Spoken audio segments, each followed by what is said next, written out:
주문 이 사건 심판 청구를 기각한다. 지난 월요일 헌법재판소가 한덕수 국무총리에 대한 탄핵 소추를 기각했습니다.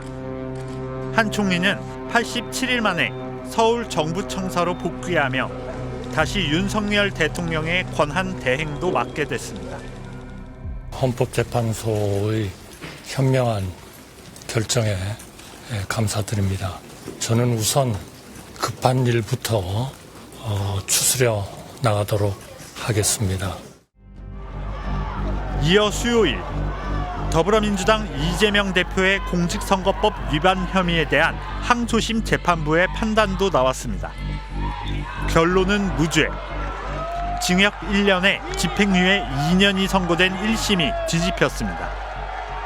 이 검찰이 또 이 정권이 이재명을 잡기 위해서 증거를 조작하고 사건을 조작하느라 썼던 그 역량을 우리 산불 예방이나 아니면 우리 국민들의 삶을 개선하는 데 썼더라면 얼마나 좋은 세상 됐겠습니까? 굵직굵직한 판결이 모여있어 이른바 사법 슈퍼위크로 불렸던 지난주. 하지만 대통령 탄핵 심판을 최우선으로 처리하겠다던 헌법재판소의 공언과 달리 윤석열 대통령 탄핵 심판에 대한 결론은 여전히 나오지 않았습니다. 정치 사회가 굉장히 심각히 분열이 되고 있는데 점점 더 이 분열의 어떤 깊이랄까, 강도랄까 이런 것이 깊어지고 강화되고 이런 점이 굉장히 좀 우려스럽거든요.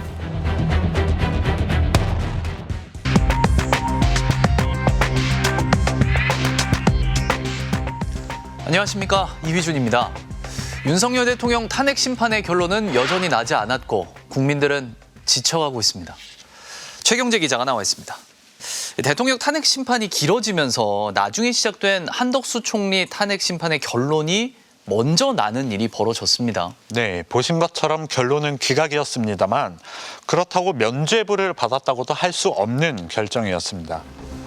한 총리가 탄핵 소추된 이유를 되짚어보면서 이번 결정의 의미를 분석했습니다. 지난해 12월 26일 국회목 헌법재판관 3명에 대한 선출안이 처리될 본회의를 30분 앞두고 한덕수 권한대행이 갑자기 대국민 담화를 했습니다. 그러더니 국회가 선출하는 마은혁, 정계선, 조한창 재판관에 대한 임명을 미루겠다고 예고했습니다. 저는 헌법재판관 임명을 보류하겠습니다.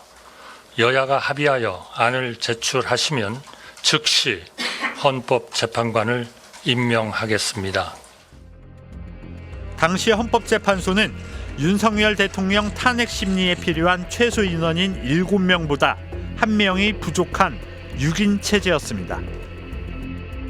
한 대행은 대통령 권한대행이 여야의 정치적 합의 없이 정치적 결단을 내릴 수 없다는 논리를 들이밀었습니다.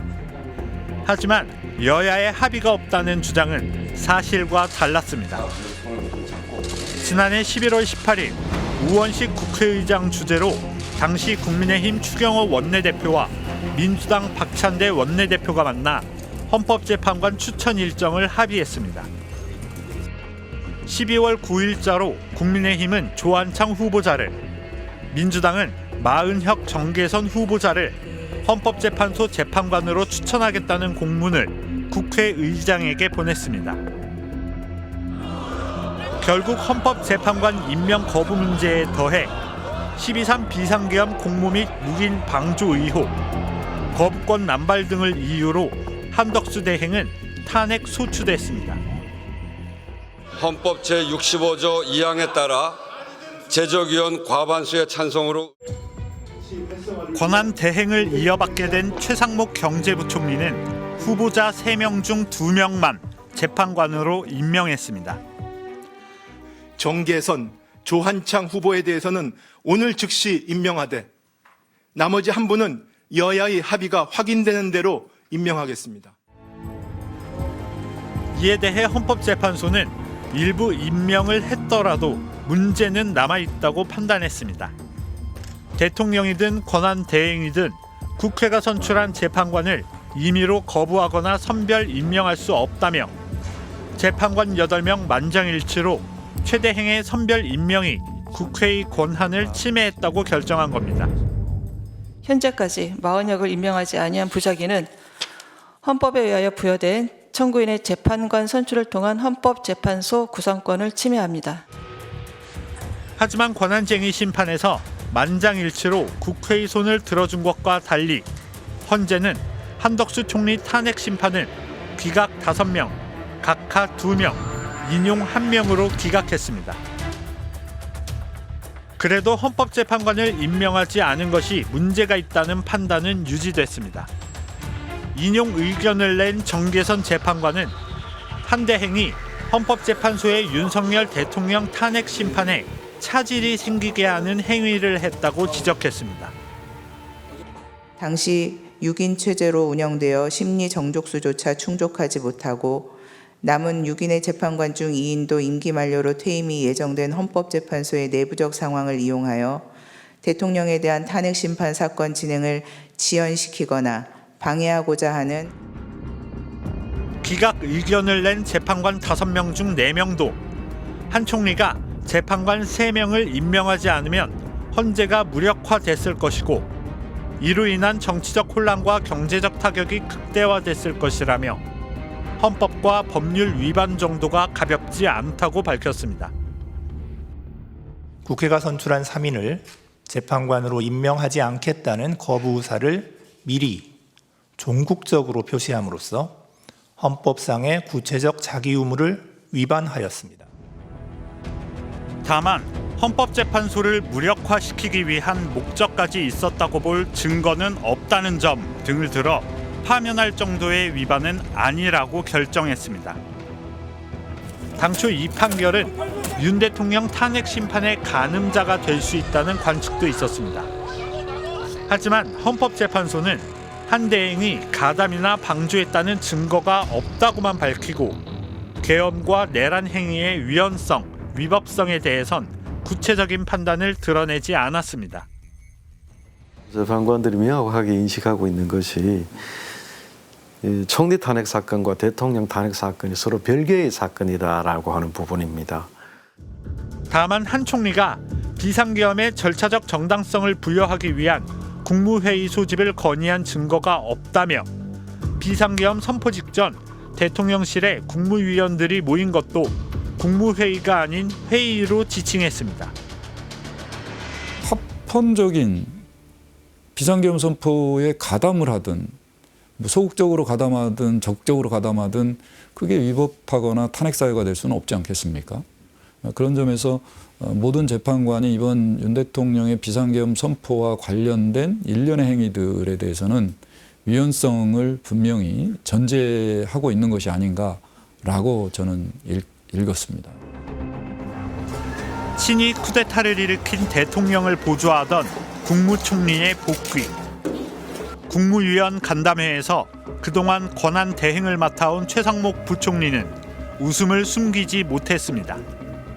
네, 드디어. 그동안 고생 많으셨어요. 고생 많으셨어요. 네. 대통령 권한 대행과 대행의 대행, 다시 대행. 100여일간의 대행 체제에서 이들은 권한 대행이라는 구실로 헌법재판관 임명을 회피했습니다. 권한대행은 대통령의 고유 권한 행사를 최대한 자제해야 한다는 점. 그러면서 대통령의 강력한 고유 권한인 거부권 행사는 주저하지 않았습니다. 한 총리는 직무정지 전까지 13일 동안 국회 증언감정법 개정안, 양곡관리법 개정안 등 6개 법안의 거부권을 행사했고 최상목 부총리는 87일 동안 내란 특검법과 김건희 특검법, 명태균 특검법 등 9개 법안의 거부권을 행사했습니다. 권한대행은 국민의 대표기관이 그 의결을 통해서 확정한 법률은 그건 국민의 의사이기 때문에 함부로 거기에 맞서서는 안 되는 겁니다. 이건 일반적으로 대통령 권한대행이 행사할 수 있는 권한 범위를 넘은 거예요. 그리고선 헌법재판소 결정을 존중해야 한다는 말은 반복하고 있습니다. 헌법재판소의 결정이 어떤 결과로 귀결되더라도 그것은 민주적 절차를 거쳐 내려진 법적 판단으로 존중되어야 합니다. 하지만 위헌이란 지적을 받은 헌법재판관 임명 회피에 대해선 계속해서 답변도 회피하고 있습니다. 권한대행이 혹시 마은혁 재판관 임명 여부에 대해서는 혹시 이제 곧 또 뵙겠습니다. 네, 감사합니다.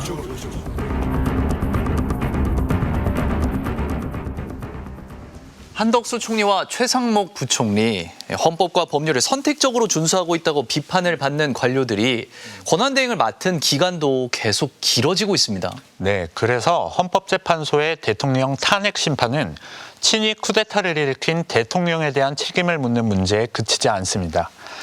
지금은 민주주의의 후퇴와 깊어지는 사회 갈등을 막아야 하고 격변하는 대외 환경 속에서 앞으로 우리나라가 먹고 살 길을 찾아야 하기 때문입니다. 비상계엄을 선포합니다.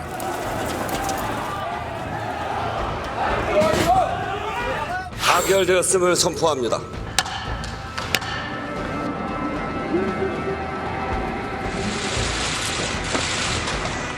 긴 헌법의 말과 헌법의 풍경이 제자리를 찾는 모습을 꼭 보고 싶습니다. 계엄 선포 118일째이자 윤 대통령 탄핵 소추 106일째. 대통령 파면을 요구하며 두꺼운 외투에 핫팩을 챙기고 담요까지 들고 광장에 나오던 시민들의 옷차림은 어느덧 가벼워졌습니다. 윤석열 씨 한 사람 때문에 여러 사람들이 고생을 하고 자기는 그냥 따뜻한 데서 있어서 그런 걸 모르겠지만은 여기 국민들은 추운 데서 엄청 떨고 겨울에 엄청 추웠을 때 나오고 이번이 두 번째로 참여하는 건데요. 이게 계속 지연되니까 답답한 마음으로서 또 참여하게 됐습니다. 광장의 또 다른 한쪽은 계엄을 옹호하는 목소리가 채웠습니다. 헌법재판소가 졸속 심판으로 국민이 선출한 대통령을 끌어내리고 국가의 입지를 대내외적으로 불안하게 하는 행동을 이제는 멈출 수 있도록 지난 20일 헌법재판소 앞에서 기자회견을 하려던 민주당 의원들이 계란 세례 봉변을 당했습니다.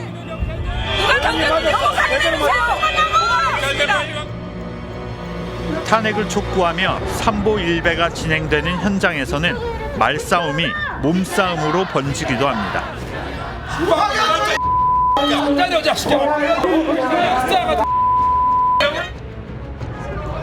분열과 갈등은 위협과 협박으로 표출되고 있습니다. SNS에는 윤 대통령 파면을 촉구하는 시민들을 향해 기다려라, 낯들고 간다. 한 사람씩 낫으로 베어버릴 것이다 라는 글이 올라오고 헌법재판관을 향한 공격도 도를 넘고 있습니다. 와가지고 인사를 해야지. 사용하라. 문영배를 사용하라. 사용하라. 정계선 봐. 그 가장 좌파거든. 빨갱이 이거. 기가 막히네. 정계선은요 차라리 북한 가서 사는 게 더 나을 것 같아. 탄핵을 찬성하는 쪽에서도 윤 대통령을 두고 지옥에 가라는 폭언을 하거나 윤 대통령 예상 도주로 같은 자료를 공유하며 적개심을 드러내는 이들이 있습니다. 경제는 무너져 내렸습니다. 서울 종로에 있는 음식점 근처에서 매주 탄핵 찬반 집회가 열립니다. 이제 그 집회에 초점이 되는 핵심이 되는 지역이다 보니까 사람들이 많이 그 예부에서 들어오는 분들이 히피를 해요. 그 매출이 보통 어느 정도나 대략 좀 감소했어요? 50% 이상 감소했습니다. 비상계엄 전후로? 40년 동안 음식점을 운영하면서 이렇게 힘든 적은 처음입니다.